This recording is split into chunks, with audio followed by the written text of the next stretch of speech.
जाएंगे, मेरा यीशु मौजूद है यहाँ। उसकी महिमा करो, बंधन टूट जाएंगे, मेरा यीशु मौजूद है यहाँ।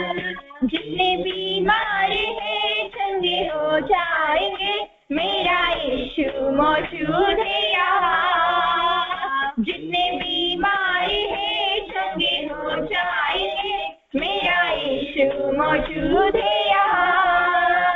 ओ मौजूद है यहाँ, वो मौजूद है यहाँ, ओ मौजूद है यहाँ, वो मौजूद है यहाँ, ओ मौजूद है यहाँ, वो मौजूद है यहाँ, ओ मौजूद है यहाँ, वो मौजूद है यहाँ। न तू कमजोर हो, तेरी ताकत है वो तेरा हौसला, तेरी हिम्मत है वो, तेरी हिम्मत है वो।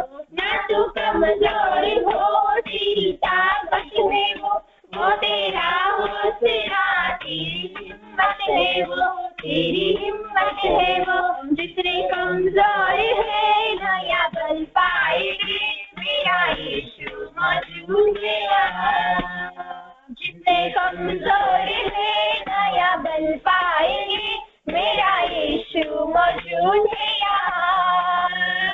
वो मौजूद है यहाँ, वो मौजूद है यहाँ, वो मौजूद है यहाँ, वो मौजूद है यहाँ, वो मौजूद है यहाँ, वो मौजूद है यहाँ, वो मौजूद है यहाँ, वो मौजूद है यहाँ। न हालातों से डर, थोड़ा विश्वास कर, वो वफादार है। थोड़ा रख दूं सबर, थोड़ा रख दूं सबर। न हालातों से डर, थोड़ा विश्वास कर, वो वफादार है। थोड़ा रख दूं सबर, थोड़ा रख दूं सबर। तेरे जितने रुके काम हो जाएंगे, मेरा यीशु मौजूद है यहाँ। तेरे जितने रुके काम हो जाएंगे, मेरा यीशु मौजूद है यहाँ। ओ मौजूद है यहाँ, वो मौजूद है यहाँ, वो मौजूद है यहाँ, वो मौजूद है यहाँ, वो मौजूद है यहाँ, वो मौजूद है यहाँ, वो मौजूद है यहाँ, वो मौजूद है यहाँ। ओ है जिंदा खुदा, ओ है सबका खुदा, तेरे नजदीक है ना वो तुझसे जुदा, ना वो तुझसे जुदा। ओ है जिंदा खुदा, ओ है सबका खुदा, तेरे नजदीक है ना वो तुझसे जुदा, ना वो तुझसे जुदा। जितने पापी है सब वो क्षमा पाएंगे, मेरा यीशु मौजूद है यहाँ। जितने पापी है सब वो क्षमा पाएंगे, मेरा यीशु मौजूद है यहाँ। वो मौजूद है यहाँ, वो मौजूद है यहाँ, वो मौजूद है यहाँ, वो मौजूद है यहाँ, वो मौजूद है यहाँ, वो मौजूद है यहाँ, वो मौजूद है यहाँ, वो मौजूद है यहाँ। उसकी महिमा करो, बंधन टूट जाएंगे, मेरा यीशु मौजूद है यहाँ। उसकी महिमा करो, बंधन टूट जाएंगे, मेरा यीशु मौजूद है यहाँ। वो मौजूद है यहाँ, वो मौजूद है यहाँ, वो मौजूद है यहाँ, वो मौजूद है यहाँ, वो मौजूद है यहाँ, वो मौजूद है यहाँ, वो मौजूद है यहाँ, वो मौजूद है यहाँ।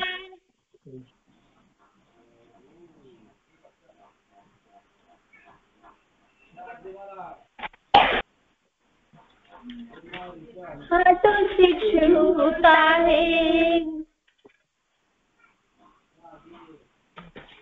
हाथों को उठा के तेरे चरणों में आके सजदा करूं मैं खुदा। हाथों को उठा के तेरे चरणों में आके सजदा करूं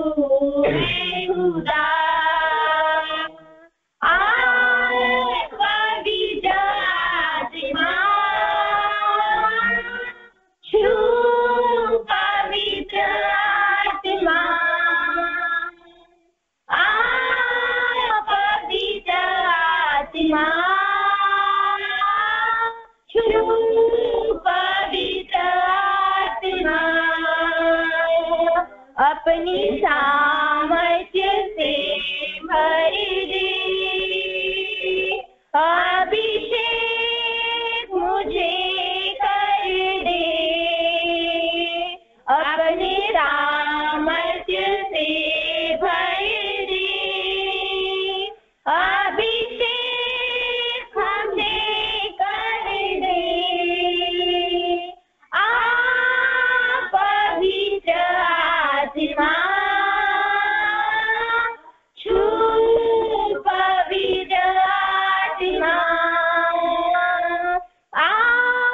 पवित्र आत्मा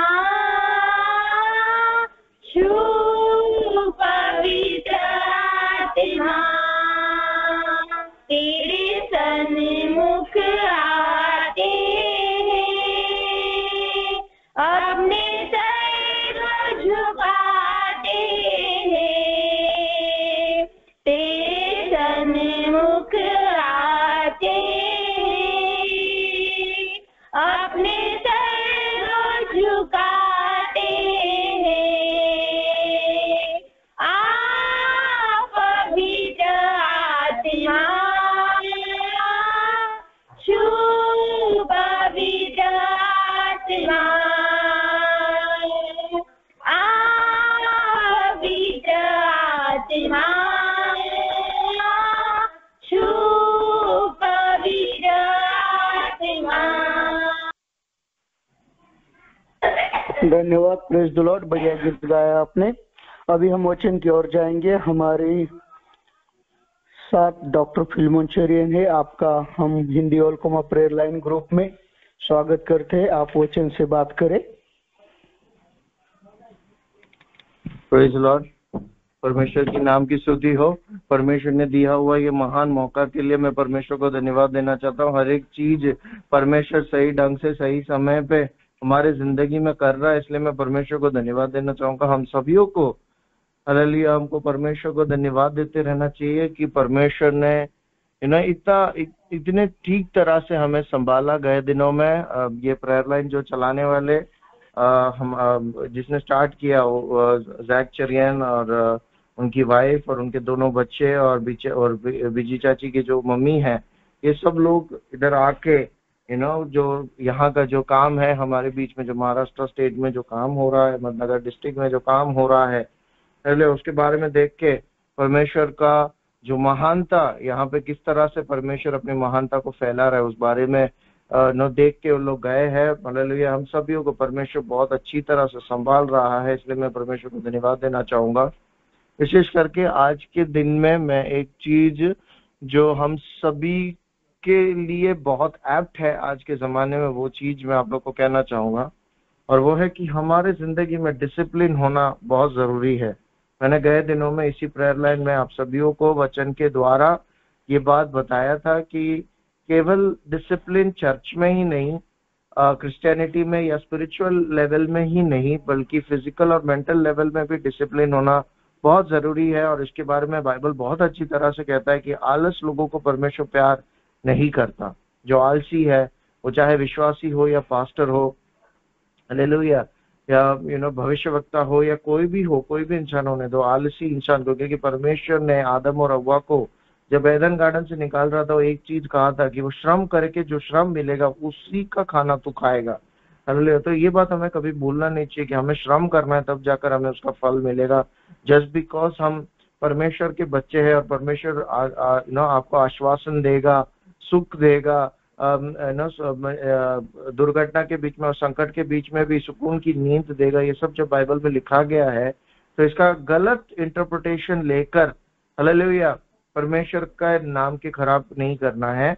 और जैसे कि और जो परमेश्वर का महानता है या उसका जो कृपा है या उसका जो करुणा है, उसको हम लोग क्या बोलते हैं, एक क्या बोलते हैं, एक इग्नोरेंस मान के हालेलुया नहीं जीना है कि परमेश्वर तो दयालु परमेश्वर है, तो मैं जो चाहे मैं कर सकता हूँ, उसके बाद में मुझे क्या मिलेगा, दया मिलेगा, परमेश्वर का करुणा मेरे ऊपर सदा के लिए है। ये सब हम लोग सोच के ना बेटे, ये मैं अपने कॉलेज में जब मैं एक टीचर होने के नाते मेडिकल कॉलेज में प्रोफेसर होने के नाते हम लोग एक चीज करते हैं, वही चीज पर मैं सोचता हूँ कि अगर हम लोग वो चीज करते तो फॉर श्योर परमेश्वर भी वो चीज करता होगा। तो ये है कि हम कोई स्टूडेंट हमारे सामने आता है, हम जब उसको क्वेश्चन करते हैं, हम लोग उसको क्वेश्चन करते हैं कि तू ये बता इसका आंसर क्या रहेगा, ये क्वेश्चन करते हैं, ये तरह तरह के क्वेश्चन, सिचुएशन बेस्ड क्वेश्चन हम लोग उसको पूछते। तो लेकिन जब वो 10 बार 12 बार 20 बार के बाद में जब आंसर नहीं देता है, हम उससे क्वेश्चन पूछना बंद कर देते हैं, क्योंकि हमें पता है कि वो फ्रूट नहीं दे रहा है, वो फल नहीं दे रहा है, वो आंसर नहीं देने वाला है, उसको मन ही नहीं है। वो अंजीर की झाड़ की तरह बन चुका है, जो है तो सही, अंजीर के झाड़ के नाम से तो है, लेकिन उसमें से फल बिल्कुल भी नहीं आ रहा है। ठीक है ना। तो हम बाइबल में भी देखते हैं कि जो झाड़, जो पेड़ है, वो अगर फल नहीं दे रहा है तो वो क्या करता है, परमेश्वर क्या कहता है, उस झाड़ को परमेश्वर काट देता है। यही चीज हमारे साथ भी होगा। अगर हम परमेश्वर के दया को, कृपा को, करुणा को नहीं समझते टाइम पे, तो परमेश्वर क्या करेगा, हमें काट देगा, फिर हमें रखा नहीं रहेगा। ये बात हमेशा याद रखना, परमेश्वर का दया दृष्टि हम पे बहुत है। ठीक है ना। तो हम एक अनजान बनाते हुए, अनदेखा करते हुए ना आगे बढ़े, इग्नोर करते हुए ना आगे बढ़े। हर एक जो भी मेरा आवाज सुन रहे हैं उन लोग से मैं यही चीज बोलना चाहूंगा। नेक्स्ट चीज जो मैं बोलना चाहता हूँ वो है योएल के पुस्तक से, योएल का पुस्तक 2 अध्याय, उसका 12, 13, 14, 15 अध्याय वचन में ऐसा लिखा है। योएल का 2 अध्याय, उसका 12, 13, 14, 15, उसके अंदर ऐसा लिखा गया है कि परमेश्वर का स्वर, उसका 2 अध्याय ऐसा है ना, जोएल का पुस्तक ऐसा है, उस जगह के लोगों से ऐसा बोल रहा है कि अपने आप को पश्चाताप करो। अपने आप को, तुम जो गलती कर रहे हो ना, बाहर निकलो। तुम्हारी बीवियां जो गलत कर रहे हैं ना, उससे बाहर निकलो। बच्चे जो गलत कर रहे हो उससे बाहर निकलो। ठीक है ना। वहां पे एक चीज जो समझ में आ रहा है, वो बार बार परमेश्वर के दोबारा आगमन के बारे में उन लोगों से भविष्यवाणी कर रहा है। उनसे कह रहा है कि तुझे ये करना है कि परमेश्वर का दूसरा आगमन आ रहा है और उसमें तुम लोगों को तैयार होना है। परमेश्वर तुम्हारे अवस्था को देख के तुम्हारे ओर से मुंह फिरा के बैठा है।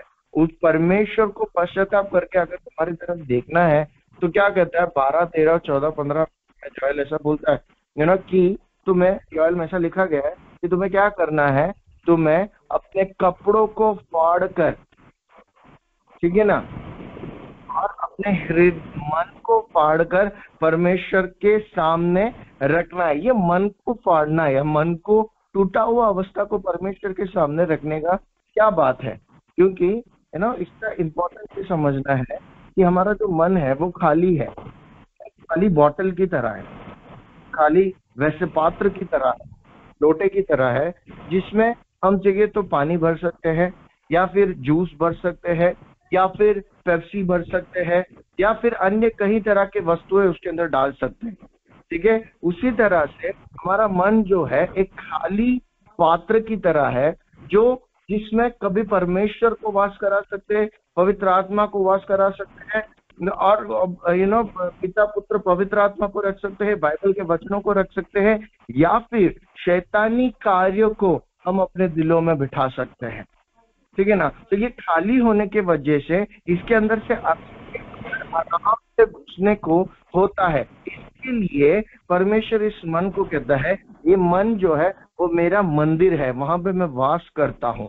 ठीक है ना। और इस वास वो इच्छा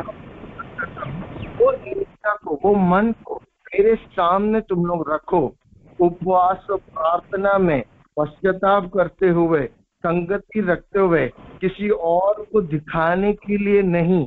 ठीक है। अपने आप को परमेश्वर के सामने समर्पित करते हुए क्या करना है, परमेश्वर से प्रार्थना करना है और अपने टूटे हुए दिल को परमेश्वर के सामने रखना। इससे क्या होगा कि अगर आपके ऊपर परमेश्वर नाराज है तो परमेश्वर क्या करेगा, आपके उस नाराजगी से पश्चाताप करके आपसे जो आशीष छीन लिया था, क्योंकि परमेश्वर करुणामय परमेश्वर है, दयालु परमेश्वर, उसमें लिखा गया है करुणामय परमेश्वर है, दयालु परमेश्वर है, जो उस सबके मन की अवस्था को जानता है। वो क्या करता है, आपके दिलों को जब सही वक्त पे सही चीज देके आशीष देता है। हालेलुया। जितना आशीष आपसे छीन लिया था उससे 2 गुना ज्यादा आशीष आपको देने के लिए परमेश्वर आज सवेरे तैयार है। हालेलुया। जितने जन मेरे आवाज सुन रहे हैं उनसे मैं बस ये कहना चाहूंगा, आज सवेरे के वक्त में अगर आप लोग स्ट्रेस में आके परमेश्वर मेरे लिए क्यों काम नहीं कर रहा है, ये सोच के आप लोग अगर बैठे